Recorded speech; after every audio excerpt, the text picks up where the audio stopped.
На приготовление этого румяного и вкусного рулета я трачу минут 20, остальное делает духовка, а у меня готово по-настоящему мультифункциональное блюдо. Дальше я расскажу почему и будет очень вкусно. Продолжайте смотреть, список ингредиентов находится в описании под видео. Привет, друзья, меня зовут Галина Артеменко и я с детства очень люблю мясо. В этом ролике давайте приготовим очень вкусный и сочный мясной рулет, который 3 в одном. Он хорош и не хлопотен и на каждый день как основное блюдо, на праздничный стол тоже очень и как холодная закуска просто прекрасен. В первую очередь превращаю кусок корейки в пласт. Подрезаю его острым ножом, распластываю, стараясь сделать это равномерно. Толстые места дополнительно надсекаю. Если любите мясо с жирком, приготовить такой рулет можно из ошейка.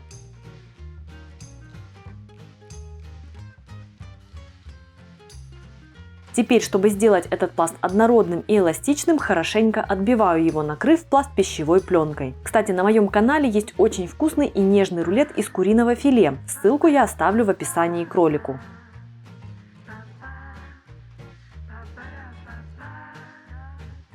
После отбивания вот такой замечательный и удобный пласт у меня получился. Пришло время его приправить. Смешиваю 1 чайную ложку с небольшой горкой соли, это 6-7 граммов, и 2 чайные ложки хмели-сунели.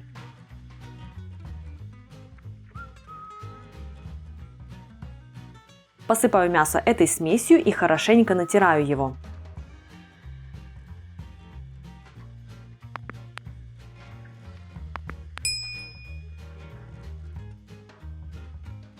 Раскрашиваю фету и распределяю ее по пласту. Поверх феты раскладываю равномерным слоем зеленый горошек. Использую в замороженном виде, не размораживая. Нарезаю тонкими полосками грудинку. Она придаст рулету насыщенный аромат и добавит немного жирка для сочности, ведь сама корейка не жирная. Раскладываю ломтики грудинки поверх горошка и слегка придавливаю их, чтобы уплотнить начинку и сворачивать рулет было удобнее.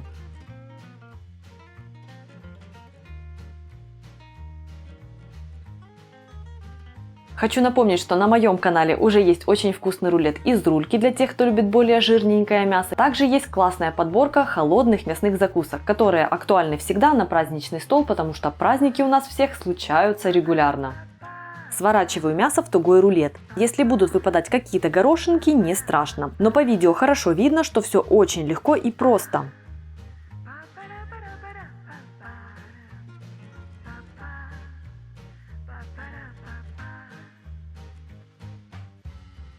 Обвязываю рулет при помощи кулинарного шпагата. Сперва перевязываю посередине, чтобы зафиксировать его, а затем двигаюсь от середины к краю.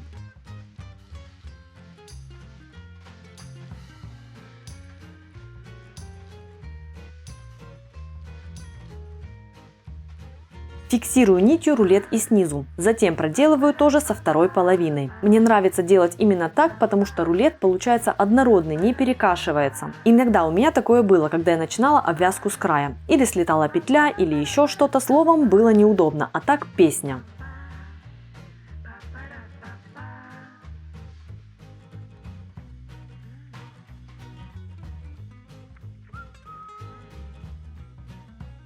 Вот такой вот плотный и ровный рулет получился.